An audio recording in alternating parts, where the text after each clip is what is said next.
For LGBTQ Pride Month, let's look back at the seminal milestones of the community's progress. Welcome to Ms. Mojo, and today we're counting down our picks for the top 10 important LGBTQ moments in history. Before we begin, we publish new videos every day, so be sure to subscribe for more great content. For this list, we're looking at key events in the history of the LGBTQ movement in the US, and focusing on the group as a whole rather than individual achievements. This means that Ellen DeGeneres coming out, while groundbreaking, won't be on our list today. Susan, I'm gay.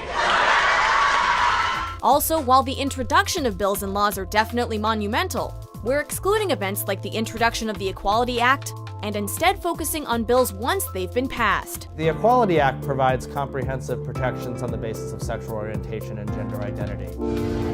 Number 10. Stonewall Riots. This 1969 event is often cited as having kicked off the American gay rights movement. The Stonewall Inn was a popular gay bar in New York City's Greenwich Village, and it was common for establishments catering to the LGBTQ community to be targets for police raids. On June 28, 1969, however, the patrons of the Stonewall Inn decided to fight back. There were thousands of people involved out in the streets opposing the police. Nothing like that had ever happened before. Many of those present that night were people of color. The clash ended up lasting for days, with community organizers rallying to fight for safe spaces for these marginalized members of society. In the years that followed, the gay rights movement took enormous strides. We wear our hair in curls, we wear no underwear, we show up here. Number 9. First Pride Parades. On the first anniversary of the events that took place at the Stonewall Inn, celebrations were organized nationwide to commemorate that pivotal moment. Parades were held in New York, Chicago, San Francisco, and Los Angeles. These events weren't actually referred to as pride parades in the 70s, but rather as gay liberation marches or gay freedom marches. The parades have since expanded to take place worldwide, and have gained a more festive vibe over the years, in a slight shift from the original spirit of activism and protest. We've gone from being, criminals and, psychopaths to becoming full citizens and part of society in a way I never dreamed we would. Number 8. The Transsexual Phenomenon. Harry Benjamin was a doctor specializing in endocrinology and sexology, whose work has been linked to the progress of the trans movement. Benjamin was a colleague of the famed Alfred Kinsey, who introduced him to a child who was born male and wanted to transition to being female. Rather than discourage the process, Benjamin studied the medical possibilities for cases such as this. In 1966, he published his seminal work, The Transsexual Phenomenon, which outlined the procedure by which people could transition from one sex to the other. Prior to this, trans people were treated with electroconvulsive therapy, or even lobotomy to rid them of their predilections. Biology loves differences. Society hates it. Number 7. The American Psychiatric Association removes homosexuality from list of mental disorders. 0 being exclusively heterosexual and 6 being exclusively homosexual. A great many people line up somewhere in the middle. Published in 1968, the Second Diagnostic and Statistical Manual of Mental Disorders, or DSM-2, listed, among many other conditions, homosexuality. Sadly, this view was in line with the thinking and practices of the age. In fact, there have been tremendous advances in science in terms of curing homosexuality. There's something called shock aversion therapy. In 1973, however, the American Psychiatric Association called for a vote among its members on whether they thought homosexuality should be classified as a disorder or not. A significant majority voted to remove it, but ended up replacing it with a sexual orientation disturbance. It was arguably only in 1987 that it was completely removed from the DSM. The APA took leadership in this country in ensuring that the discrimination did not continue. Number 6. First International Conference on Transgender Law and Employment Policy. Phyllis Randolph Fry, a prominent trans activist, and as of 2010, associate judge, has organized a series of critical conferences discussing transgender rights and the law over the years. The first one took place in Houston, Texas in 1992, and was attended by law professionals as well as trans community members. Many of the presentations and discussions were transcribed and went on to be printed for public use. These documents, referred to as the reference books, went on to serve as the building blocks for various studies on legal challenges of the trans community. What do I call a transgender person? It's so confusing. Well, actually, it's pretty simple. Call them whatever they want to be called. Number 5, Matthew Shepard Act. If you have kids, teach them that words end up killing people. The full name of the law is the Matthew Shepard and James Byrd Jr. Hate Crimes Prevention Act, which serves to commemorate 2 victims of hate crimes in the U.S.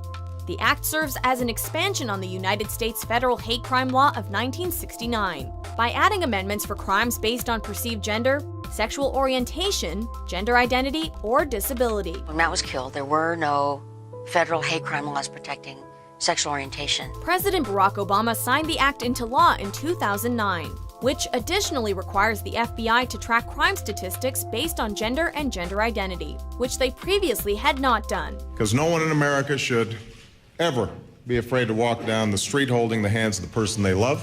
Number 4, sexual orientation is added to the military's anti-discrimination policy.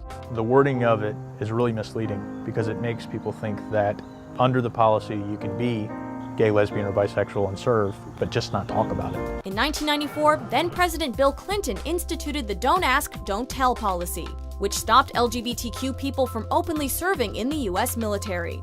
This caused approximately 13,000 people to be removed from military service. The reason I accepted it was because I thought it was better than an absolute ban, and because I was promised it would be better than it was. In 2010, Barack Obama signed a repeal act into law, but it wasn't until 2015 that a positive change was made to the Army's anti-discriminations policy. Now, sexual orientation is listed under the Military Equal Opportunity Program as a protected class, meaning that members cannot be discriminated against because they are gay. Number 3, California bans insurance discrimination against transgender patients. Even just within the check-in process, I was misgendered. I finally spoke to the doctor, and he came in and was speaking to me as if I was a 13-year-old girl. In the early 2010s, the Department of Managed Healthcare, or DMHC, finally ensured that insurance companies complied with California's mid-2000s enactment of the Insurance Gender Non-Discrimination Act. This law was a landmark decision in terms of transgender healthcare rights. It deals with healthcare that people are not quite familiar with, but it does exist. Despite the act, however, some insurance companies still attempted to limit funds given for gender reassignment surgeries and other costs pertaining to a gender transition.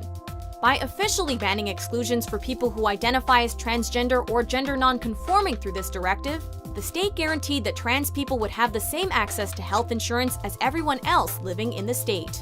Number 2, President Obama acknowledges the LGBTQ community in the State of the Union address. That we are still more than a collection of red states and blue states. That we are the United States of America. Even before he was first elected in 2008, Barack Obama positioned himself as a champion for all people, including those from the LGBTQ community. Under his leadership, many strides were made towards ultimate equality, but one of his most significant gestures was a subtle one. In his State of the Union address in 2015, the president said the words lesbian, bisexual, and transgender. That's why we defend free speech and advocate for political prisoners and condemn the persecution of women or religious minorities, or people who are lesbian, gay, bisexual, or transgender. This was the first time these words had ever been spoken during such an address.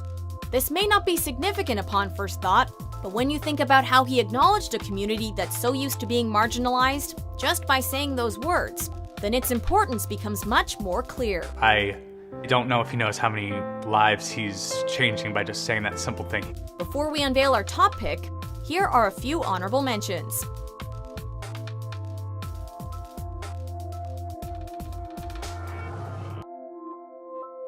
The federal government says transgender people could now be eligible for sex reassignment surgery under Medicare. Number 1, U.S. Supreme Court rules same-sex marriage is legal in all 50 states. I had a great weekend. I got gay married so many times this weekend. Like 40 times. The road to the legalization of same-sex marriage in the United States was a long and challenging one.